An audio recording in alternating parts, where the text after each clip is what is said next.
दोस्तों, एक और वीडियो में आपका बहुत बहुत स्वागत है। इस वीडियो में हम समझने वाले हैं बिहार की जनगणना के बारे में। देखिए, बिहार की जनगणना कहें या भारत की जनगणना कहें, कि भारत की जनगणना जो 2011 में हुआ था उसमें बिहार का स्थिति क्या था, इन सब चीज़ों को हम समझेंगे। क्योंकि जनगणना जो होता है ये संघ का विषय है, कि राज्य का विषय नहीं है। राज्य सरकार जनगणना नहीं करा सकते हैं, तो केंद्र सरकार या जो संघीय सरकार है जनगणना वही कराते हैं। सबसे पहले अगर हम ये समझें कि जनगणना होता क्या है, तो किसी निश्चित भूभाग में रहने वाले लोगों की संख्या एक निश्चित समय अंतराल पर काउंट किया जाता है, गिनती किया जाता है, उसी चीज को कहते हैं जनगणना। और जब जनगणना किया जाता है तो इनसे बहुत सारे आंकड़े प्राप्त होते हैं, जैसे कि उस पर्टिकुलर एरिया का कुल जनसंख्या कितना है, उस जनसंख्या में पुरुषों की संख्या कितना है, महिलाओं की संख्या कितना है, साक्षरता दर यानी कि लिटरेसी रेट क्या है, लिंगानुपात यानी सेक्स रेशियो क्या है। बहुत सारे आंकड़े प्राप्त होते हैं और ये आंकड़े उस क्षेत्र में राज्य को यानी कि सरकार को नीति निर्धारण करने में सहायता प्रदान करते हैं। भारत में परंपरा यह है कि हर 10 साल पे जनगणना होता है। अगर भारत की जनगणना के बारे में अगर हम कुछ देखें, अगर हम जनगणना के विषय में समझें कि जनगणना क्या होता है, तो जनगणना का सीधा सा मतलब है कि किसी निश्चित एरिया में रहने वाले लोगों की कुल संख्या जो एक निश्चित समय अंतराल में ज्ञात किया जाता है। इससे बहुत सारे आंकड़े प्राप्त होते हैं कि कुल जनसंख्या में युवाओं की संख्या कितना है, वृद्ध लोगों की संख्या कितना है, महिलाओं की संख्या कितना है, बच्चों का जन्म दर क्या है, मृत्यु दर क्या है। ये सारी जानकारी हमें जनगणना से प्राप्त होता है। और ये जनगणना हमें मदद करता है किसमें, सरकार को नीति निर्धारित करने में। जनगणना का इतिहास बहुत प्राचीन रहा है। सबसे पहले स्वीडन जो यूरोप का एक देश है, सबसे पहले स्वीडन में 1749 ईस्वी में प्रथम बार जनगणना किया गया था। वहां पे लोगों का एक आंकड़े निकाला गया था कि आखिर इस देश में लोगों की संख्या कितना है। 1800 ईस्वी के आसपास अमेरिका में भी जनगणना हुआ और उसके बाद वहां नियमित 10 साल के अंतराल पर होने लगा जनगणना। अगर हम भारत के विषय में समझे कि भारत में जनगणना का शुरुआत कब हुआ, तो 1872 ईस्वी में सर्वप्रथम भारत में जनगणना हुआ। 1872, उस समय भारत के वायसराय थे लॉर्ड मेयो। भारत के वायसराय थे लॉर्ड मेयो। लॉर्ड मेयो या लॉर्ड मेयो जो भी कह लें आप, भारत का वायसराय थे। और पहली बार भारत में जनगणना 1872 ईस्वी में लॉर्ड मेयो के कार्यकाल में ही हुआ था। और इसके बाद 1881 ईस्वी में नियमित तरीके से जनगणना होना शुरू हो गया। 1881 में भारत के वायसराय थे लॉर्ड रिपन। लॉर्ड रिपन के कार्यकाल में सबसे पहले 1881 ईस्वी में जनगणना हुआ। और इसके बाद भारत में ये परंपरा शुरू हुई कि हर 10 साल के बाद एक नियमित जनगणना होगा, लोगों की जनसंख्या काउंट किया जाएगा प्रत्येक 10 वर्ष के बाद। और ये प्रक्रिया के द्वारा जनगणना इस तरीके से चलता चला गया। और जब हम बिहार की बात करते हैं कि बिहार में सेंसस यानी कि जनगणना, तो जैसे कि पता ही है कि बिहार हमारा 1905 ईस्वी तक तो बंगाल का हिस्सा रहा। 1912 में बंगाल से बिहार और उड़ीसा दोनों मिलाकर के एक संयुक्त प्रांत हुआ करता था, उनको पृथक कर दिया गया। और फिर जब 1936 ईस्वी में बिहार उड़ीसा से अलग होकर के एक पृथक प्रांत बना, तब जाकर के सर्वप्रथम बिहार में जो जनगणना हुआ वो हुआ था 1941 ईस्वी में। 1941 ईस्वी में। यानी कि बिहार में सर्वप्रथम जनगणना की जब बात करते हैं तो जनगणना कब हुआ था, 1941 ईस्वी में। हाल फिलहाल में देखें तो 2011 में जनगणना हुआ। ये भारत का 15वीं जनगणना था।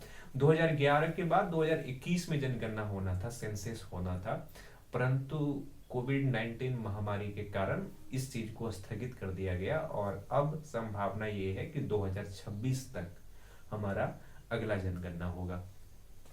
अगर हम 2011 की जनगणना के आंकड़े को देखें, क्योंकि अभी जो भारत सरकार का ऑफिशियल जनगणना का रिकॉर्ड है वो 2011 का ही है।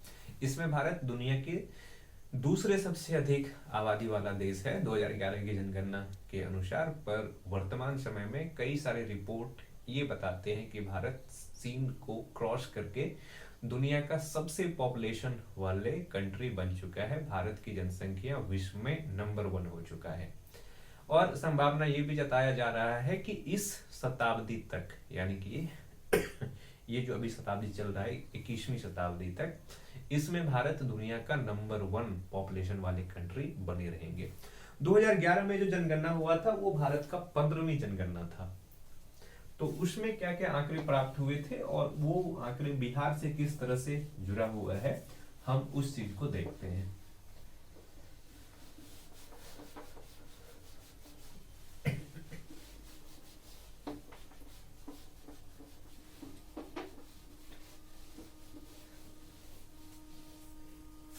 अगर हम देखें तो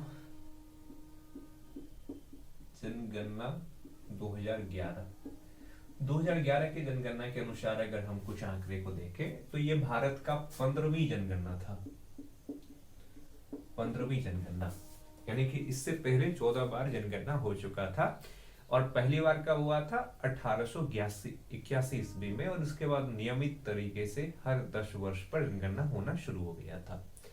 2011 के जनगणना में जो मुख्य जनगणना के अधिकारी थे, जिसको बोलते हैं जनगणना आयुक्त, इस समय के आयुक्त थे सी चंद्रमौली। आयुक्त थे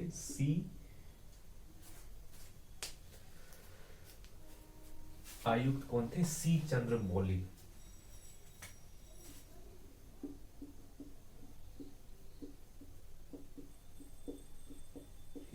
इस समय के जनगणना आयुक्त थे सी चंद्रमौली 2011 के जनगणना के अनुसार। इस जनगणना का आदर्श वाक्य,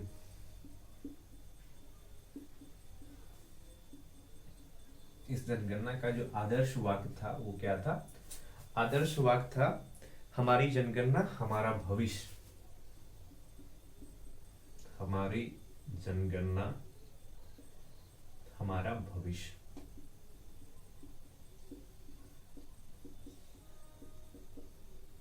हमारा भविष्य, इस जनगणना का आदर्श वाक्य एक था। नहीं, जब भी कोई चीज होता है तो उसका कोई न कोई थीम होता है, स्लोगन होता है। ठीक उसी तरीके से ये समझ लीजिए कि 2011 में जो भारत में जनगणना हुआ था, उस जनगणना का आदर्श वाक्य था हमारी जनगणना हमारा भविष्य।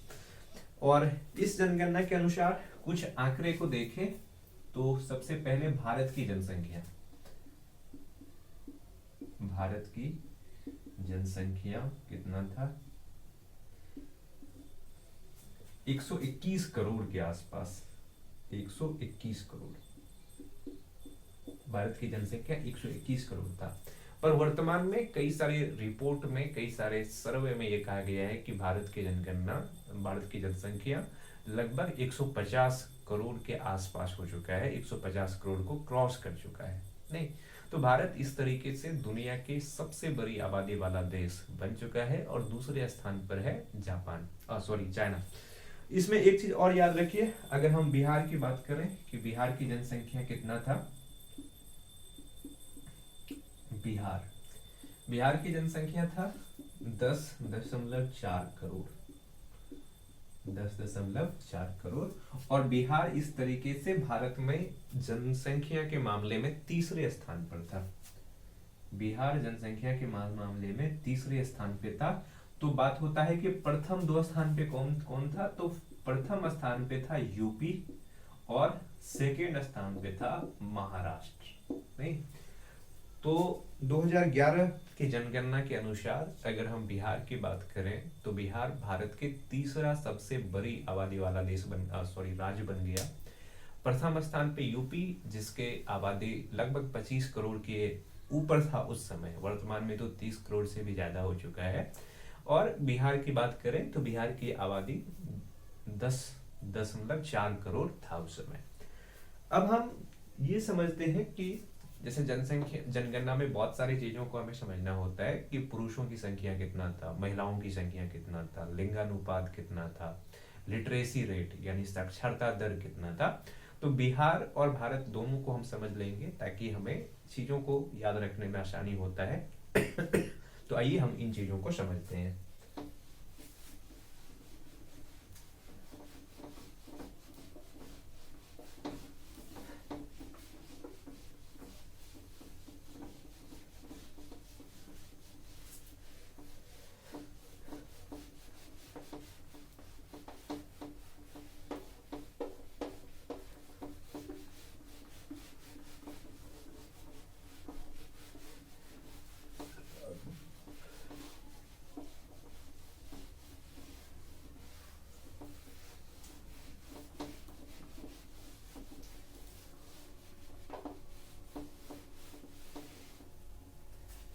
चलिए अब समझते हैं क्या चीज।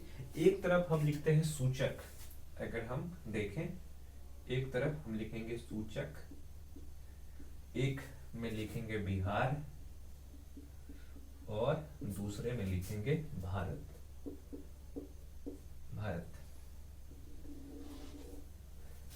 जनसंख्या में कई सारी चीजों को समझते हैं, इस वजह से हम एक में सूचक को लिखते हैं, दूसरे में बिहार का स्थिति उसमें कैसा था, और दूसरा जो हमारा ये बॉक्स होगा इसमें हम समझेंगे कि भारत का स्थिति उसमें कितना था या किस तरह से था। सबसे पहले होते हैं कि कुल जनसंख्या।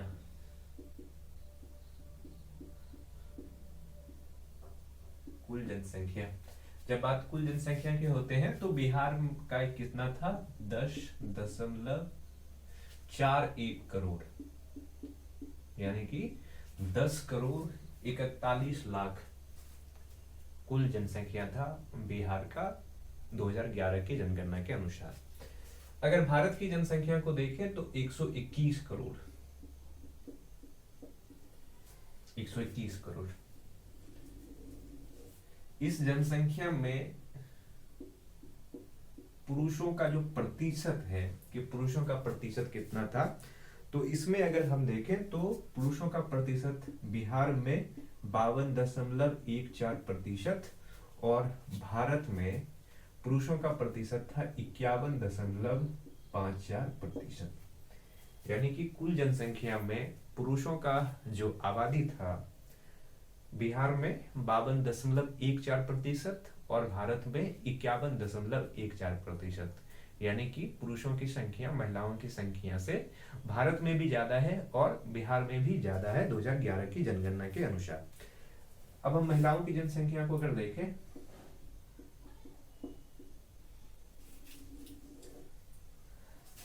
महिलाओं की, तो अगर इसमें से महिलाओं के प्रतिशत अगर हम निकालेंगे तो पुरुषों के प्रतिशत को हम 100% में से अगर माइनस कर दें तो महिलाओं की आबादी निकल जाएगा। इस हिसाब से महिलाओं का प्रतिशत बिहार में हो जाएगा 47.86%, और भारत की बात करें तो भारत में कितना हो जाएगा 48.46%।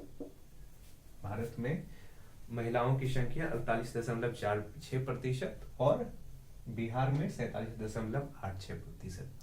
जनसंख्या का एक और सबसे इंपॉर्टेंट जो चीज होता है वो क्या होता है, वो होता है लिंगानुपात। लिंगानुपात, लिंगानुपात, लिंगानुपात यानी कि सेक्स रेशियो। ये क्या होता है, देखिए जो लिंगानुपात होता है कि प्रत्येक 1000 पुरुषों पर महिलाओं की संख्या का जो अनुपात होता है उसी को कहा जाता है लिंगानुपात। और ये लिंगानुपात हमें ये दर्शाता है कि आखिर 1000 पुरुषों पर महिलाओं की संख्या कितना है। सामान्य तौर पर ये जो अनुपात होना चाहिए इसमें ये होना चाहिए कि 1000 पुरुष पर 1000 महिलाएं होना चाहिए, पर कई कारणों से हम जानते हैं कि महिलाओं की आबादी पुरुषों की तुलना में हमेशा से कम रहता है। खास करके भारत में बहुत सारे देश ऐसा है जहाँ पे महिलाओं की संख्या पुरुषों की तुलना में अधिक है, पर भारत में स्थिति ये है कि महिलाओं की संख्या पुरुषों की तुलना में थोड़ा बहुत कम देखने को मिलता है। केरल एक मात्र ऐसा राज्य है जहाँ पे महिलाओं की संख्या पुरुषों की तुलना में अधिक है। बाकी अगर अन्य राज्यों में देखें तो वहाँ पे ये देखा जाता है कि पुरुषों की संख्या महिलाओं की तुलना में अधिक होने की वजह से लिंगानुपात में भी हमें पुरुषों की अपेक्षा महिलाओं की संख्या कम देखने को मिलता है। तो लिंगानुपात की बात करें तो भारत का लिंगानुपात नहीं, पहले बिहार का अगर लिंगानुपात देखें तो ये कितना है, 918। 918 इसका मतलब क्या हो गया कि प्रत्येक 1000 पुरुषों पर महिलाओं की संख्या का अनुपात कितना है, 918। वहीं अगर हम भारत की बात करें तो भारत में कितना है लिंगानुपात, 943। यानी कि पूरे भारत में देखें तो प्रत्येक 1000 महिलाओं पर पुरुषों पर महिलाओं की संख्या 943 है। जबकि बिहार में हमारे नेशनल एवरेज से, राष्ट्रीय स्तर की तुलना में कम है। नहीं जनसंख्या का एक और महत्वपूर्ण चीज होता है, वो होता है साक्षरता दर, लिटरेसी रेट। तो अब हम समझते हैं कि लिटरेसी रेट का स्थिति क्या है। वैसे भी अगर हम देखें तो बिहार भारत के सबसे कम लिटरेसी रेट वाले स्टेट है। भारत के सभी राज्यों में सबसे कम जिस राज्य का साक्षरता दर है वो है अपना बिहार। फिर भी हम देख लेते हैं।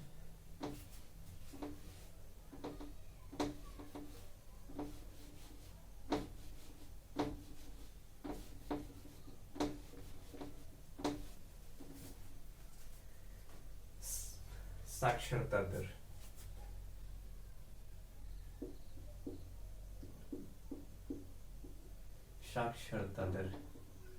साक्षरता दर यानी कि लिटरेसी रेट।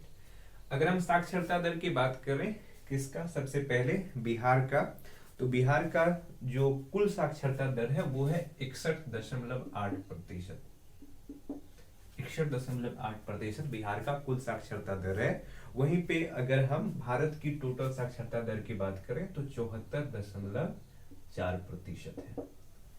या इसका मतलब क्या हो गया कि बिहार में प्रत्येक 100 आदमी में से केवल और केवल 61.8% ही आदमी ऐसे हैं जो साक्षर हैं। साक्षर होने का मतलब कोई भी व्यक्ति जिसका उम्र 7 वर्ष से अधिक है वो कोई एक भाषा पढ़ सकते हैं, लिख सकते हैं और उस भाषा में कुछ बोल सकते हैं, तो ऐसे व्यक्ति को भारत में साक्षर मान लिया जाता है। अलग अलग देशों में जो साक्षर होने का पैमाना है, लिटरेसी रेट काउंट करने की जो प्रक्रिया है वो अलग अलग होता है। नहीं तो भारत में ये व्यवस्था है। इसमें बिहार की स्थिति में देखें तो 61.8% और भारत में ओवरऑल साक्षरता दर जो है 74.04% है। वहीं पे जब बात होता है पुरुष साक्षरता दर का, तो बिहार में यहाँ पे आपको देखने को मिलेगा 71.2%। और जब भारत की बात होता है कि भारत में पुरुष साक्षरता दर कितना है तो 82.14%। जब महिला साक्षरता दर की बात किया जाता है, महिला साक्षरता दर का, तो बिहार का 51.5%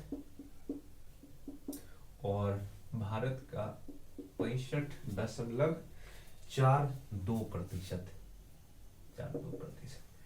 बिहार में अगर हम साक्षरता दर को देखें तो याद करना बिल्कुल आसान है। अगर कुल साक्षरता दर में आप देखें राउंड फिगर में तो 61%, पुरुषों का 71% और महिलाओं का 51%, यानी कि 61, 71 और 51। कुल साक्षरता दर बिहार का 61%, पुरुषों का 71% और महिलाओं का 51%। इस तरीके से आप याद रख सकते हैं। भारत की बात करें तो कुल साक्षरता दर 74%, पुरुषों का 82% और महिलाओं का 65% के करीब आता है। जनसंख्या में एक और महत्वपूर्ण जो हिस्सा होता है वो होता है जनसंख्या घनत्व, पॉपुलेशन डेंसिटी। देखिए जो जनसंख्या घनत्व होता है ये क्या होता है कि प्रत्येक 1 वर्ग किलोमीटर एरिया में रहने वाले लोगों की कुल आबादी को कहा जाता है जनसंख्या घनत्व। इसका मतलब क्या हो गया कि किसी राज्य के कुल जनसंख्या को जब उस राज्य के कुल क्षेत्रफल से भाग दिया जाता है, तो जो आंकड़े हमारे सामने आता है वही होता है पॉपुलेशन डेंसिटी। इस मामले में बिहार पॉपुलेशन डेंसिटी के मामले में पहले स्थान पे है, यानी कि बिहार का पॉपुलेशन डेंसिटी सर्वाधिक है। बिहार के पॉपुलेशन डेंसिटी की बात करें तो कितना है, 1106 व्यक्ति पर किलोमीटर स्क्वायर, यानी कि बिहार का पॉपुलेशन डेंसिटी भारत में सबसे ज्यादा है। और कुल मिलाकर के भारत के पॉपुलेशन डेंसिटी की जब बात होता है, जनसंख्या घनत्व की जब बात होता है, तो ये है 382,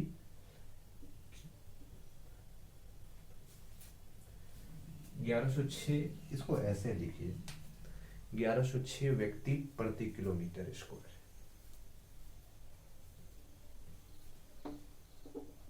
1106 व्यक्ति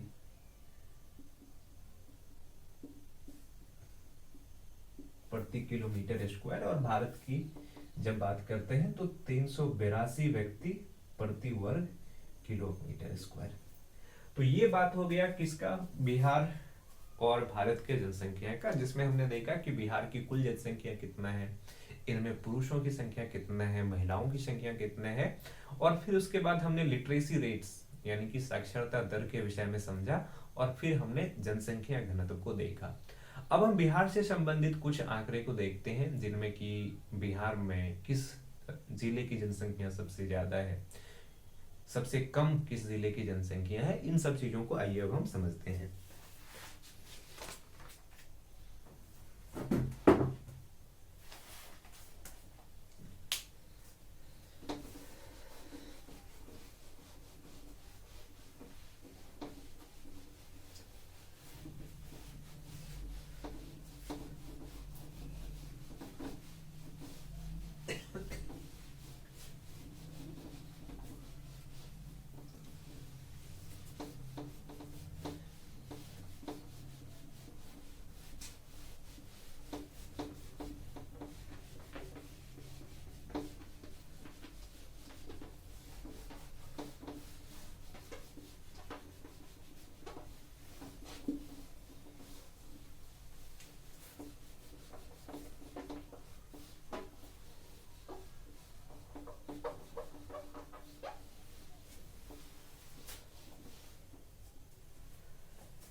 दो 2011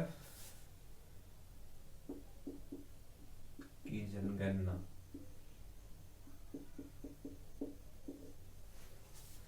के आंकड़े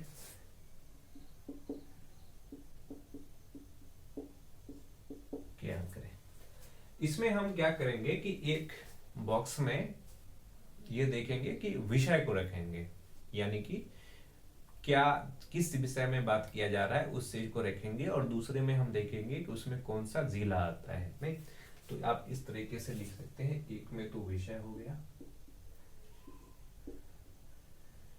विषय में जब भी बात किया जाएगा तो वो जिले के संबंध में होगा, यानी कि उस जिले की बात किया जा रहा होगा।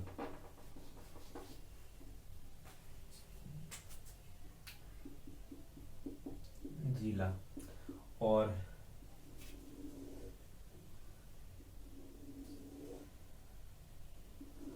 इधर हो जाएगा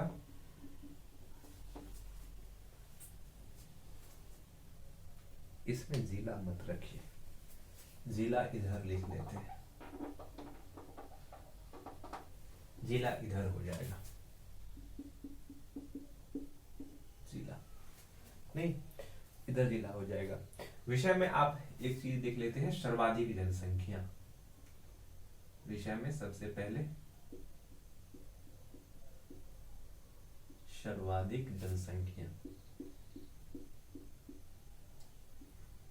सर्वाधिक जनसंख्या, ये सर्वाधिक जनसंख्या किस जिले का है।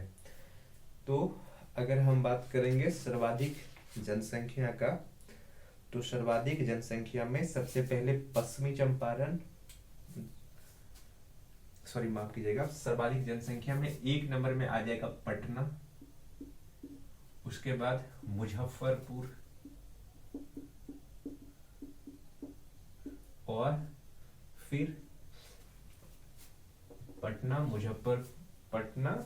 पूर्वी चंपारण, पटना, पूर्वी चंपारण और मुजफ्फरपुर, हम केवल जो जिला प्रथम स्थान पे आता है उसी को देखते हैं। तो सर्वाधिक जनसंख्या में कौन सा जिला हो गया? पटना।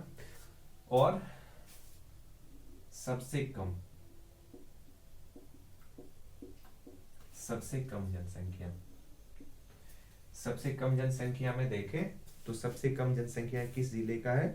तो शेखपुरा का। सबसे कम जनसंख्या ये है शेखपुरा का। और सबसे अधिक क्षेत्रफल,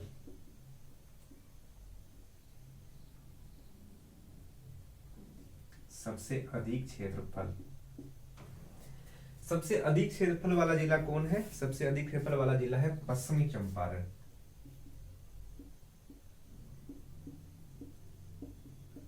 पश्चिमी चंपारण। दूसरे नंबर में आप देखेंगे तो गया, और फिर पूर्वी चंपारण। ये जनसंख्या और क्षेत्रफल के मामले में हो गया। नहीं, और सबसे कम क्षेत्रफल,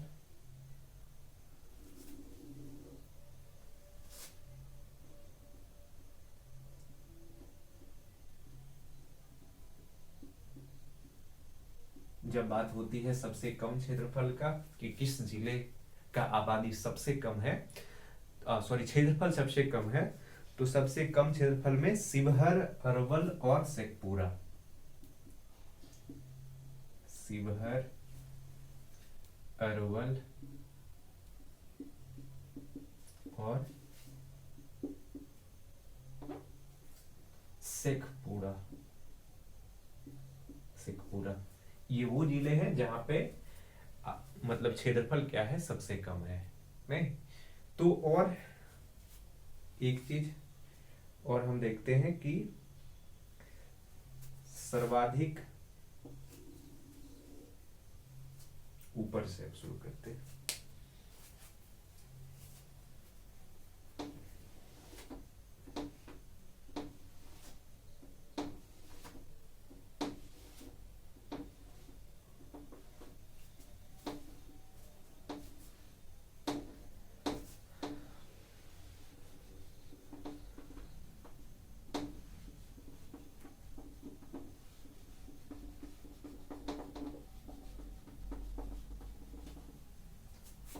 इधर से देखते हैं सर्वाधिक जनसंख्या 10 की वृद्धि।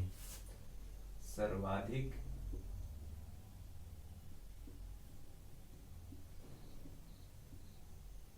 जनसंख्या 10 की वृद्धि।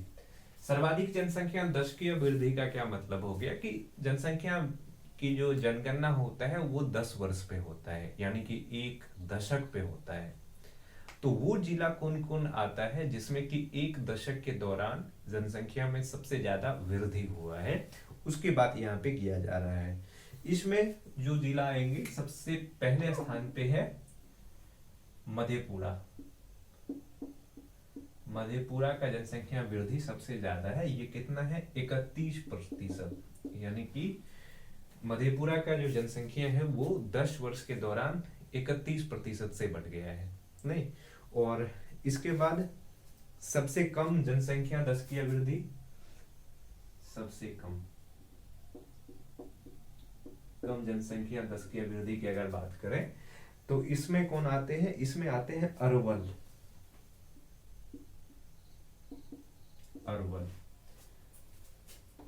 इसमें आते हैं अरवल। और जब बात होता है किसका? लिंगानुपात का, सर्वाधिक लिंगानुपात,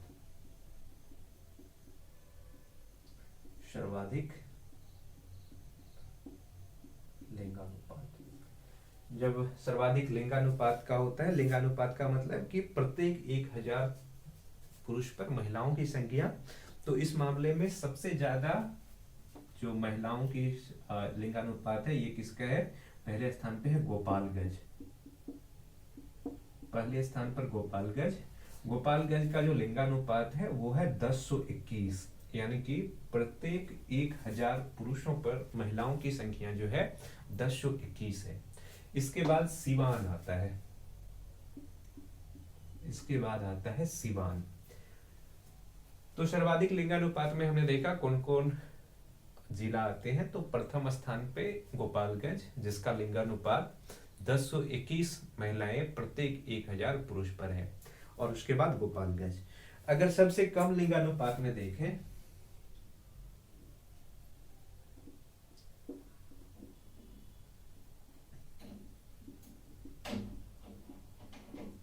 सबसे कम लिंगानुपात की जब बात किया जाता है तो प्रथम स्थान पे आते हैं मुंगेर, और दूसरे स्थान पे आते हैं भागलपुर। सर्वाधिक लिंगानुपात वाला जिला में प्रथम स्थान पे मुंगेर, सॉरी, सबसे कम लिंगानुपात में प्रथम स्थान पे मुंगेर, और दूसरे स्थान पे जो आते हैं वो है भागलपुर। इसी तरीके से और चीजें अगर हम देखें, अब हम देखते हैं जनसंख्या घनत्व, पॉपुलेशन डेंसिटी, कि बिहार के अंदर सबसे ज्यादा जनसंख्या घनत्व किस जिले का है।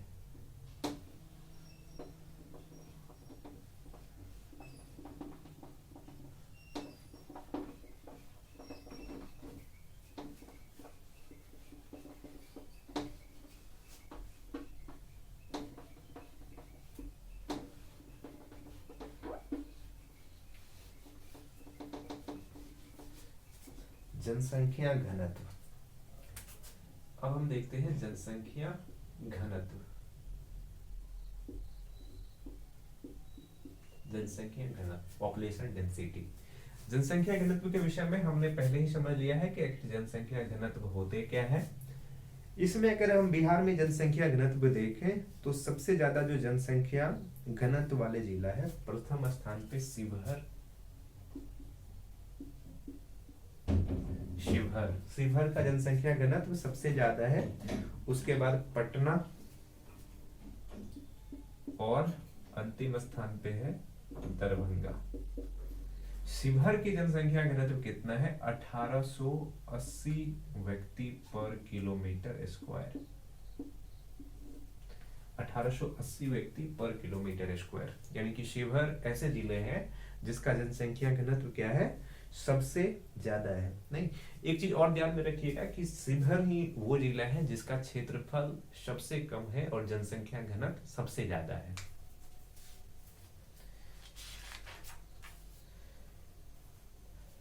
इसके बाद हम देखते हैं साक्षरता दर।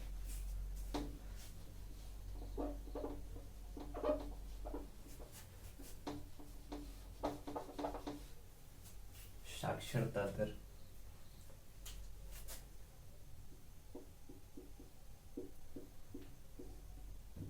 साक्षरता दर, इसमें सबसे पहले सर्वाधिक, कि किन जिले का साक्षरता दर सर्वाधिक है, सबसे अधिक है। तो सर्वाधिक साक्षरता दर में देखें तो पहले स्थान पे रोहतास,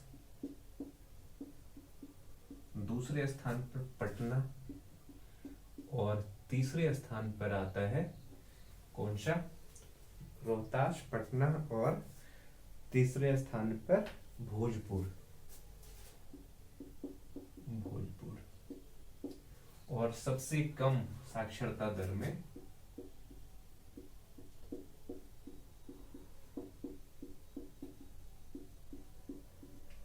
सबसे कम साक्षरता दर में जब बात किया जाता है कि सबसे कम साक्षरता दर वाले जिला कौन कौन है, तो सबसे कम साक्षरता दर में पूर्णिया, सीतामढ़ी और कटिहार। पूर्णिया, सीतामढ़ी और कटिहार। तो ये बिहार से संबंधित कुछ आंकड़े थे जो 2011 के जनगणना के अनुसार हमने देखा कि किस तरह से बिहार की जनसंख्या कितनी है, जनसंख्या घनत्व कितना है, लिंगानुपात कितना है, ये सब चीजों को हमने देखा। इस वीडियो में इतना ही। बहुत बहुत धन्यवाद।